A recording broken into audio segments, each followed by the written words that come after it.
हालांकि वो आदमखोर राक्षस मर चुका था, लेकिन कमरे के अंदर अब भी अजीबोगरीब आवाजें आ रही थीं। जैसे ही थानेदार अंदर जाकर देखने ही वाला था, सामने का नजारा देखकर वो बिल्कुल जड़ हो गया। जिसे वो मरा हुआ समझ रहा था, वो जीव अचानक से हिलने लगा। थानेदार ने जैसे ही उसके ऊपर पड़ा सफेद कपड़ा हटाया तो देखा कि उसका शव किसी कीड़े से लिपटा जा रहा है, जबकि ऑपरेशन रूम पूरी तरह से सील था। फिर इतने सारे कीड़े कहां से आ गए? हालात बिगड़ने से पहले सबने मिलकर तय किया कि उस लाश को जला दिया जाए, पर उन्हें नहीं पता था कि उनका यही फैसला पूरे कस्बे के लिए एक भयानक आफत बनकर लौटेगा। जैसे ही डिप्टी इंस्पेक्टर घर पहुंचा, अजीब घटना शुरू हो गई। कई सालों से बंद पड़ा फोन अचानक बज उठा और जब उसने फोन उठाया तो रिसीवर से एक अजीब डरावनी लोरी की आवाज आने लगी। ये सुनते ही उसने घबराकर फोन काट दिया, लेकिन तभी उसके पीछे रखी बॉयलर की केतली उबलने लगी। उसमें भरे थे दर्जनों झींगुर और उसी के साथ वो म्यूजिक बॉक्स भी फिर से दिखाई दिया। इंस्पेक्टर कुछ समझ पाता उससे पहले ही बॉयलर से निकली झींगुर की गर्म हवा से उसका हाथ झुलस गया, पर अगले ही पल उसकी नींद खुल गई। वो सब एक डरावना सपना था, लेकिन जब उसने अपना हाथ देखा, वहां सच में जलने के निशान थे। डरा हुआ रवि सीधा इंस्पेक्टर साहिल के पास पहुंचा। तभी दोनों ने खून से लथपथ एक आदमी को घर से बाहर जाते हुए देखा। दोनों तुरंत मौके पर पहुंचे और जो देखा वो दिल दहला देने वाला था। खून से लथपथ एक औरत मरी पड़ी थी। उसकी हालत बेहद भयानक थी, जैसे किसी चीज ने उसे अंदर से फाड़ डाला हो। लगता था मरने से पहले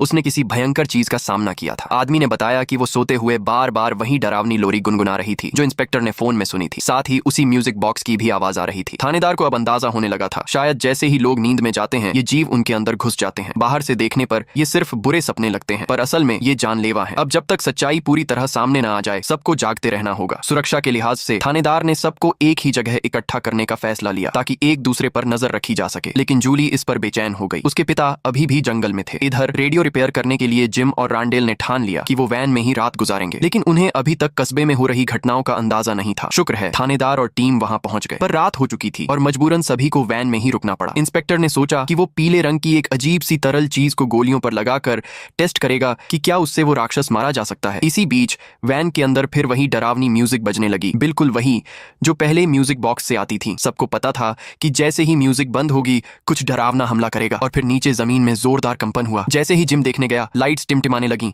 और पूरा माहौल डरावना हो गया। थानेदार ने सबको शांत रखने की कोशिश की, लेकिन रांडेल घबरा कर वहां से भाग निकला। अब तो वैन की खिड़कियां भी टूट चुकी थीं। बाहर से राक्षस घुसने ही वाला था। थानेदार ने लीडर को गाड़ी स्टार्ट करने कहा और खुद बाहर खड़ा होकर उस आदमखोर राक्षसों का ध्यान भटकाने लगा। गोलियों पर लगाया गया पीला लिक्विड भी उस राक्षसों पर असर नहीं कर रहा था। सौभाग्य से लीडर वैन लेकर आ गया और थानेदार किसी तरह बच निकला। उधर भागता हुआ रांडेल जंगल में झींगुरों की आवाज सुनकर डर गया और दौड़ पड़ा, पर अगली ही सेकंड झींगुरों का पूरा झुंड उसे घेर लेता है। लेकिन वो अकेला नहीं था। सेफ हाउस में मौजूद नर्स भी उसी का शिकार हो गई। एक छोटी सी झपकी में ही झींगुर का झुंड अंदर घुस आए और उसे पूरी तरह निगल गए। बाकियों को वो एक सपना लगा, लेकिन नर्स के लिए वो हकीकत बन चुका था। उसके शरीर पर असर साफ दिखने लगा और उसकी चेतना भी धीरे धीरे खत्म हो रही थी। अब अगर जल्दी से कोई उपाय नहीं निकाला गया तो अगला नंबर किसी और का होगा और शायद इसका इकलौता हल फिर से उस रहस्यमयी जंगल में घुसना होगा।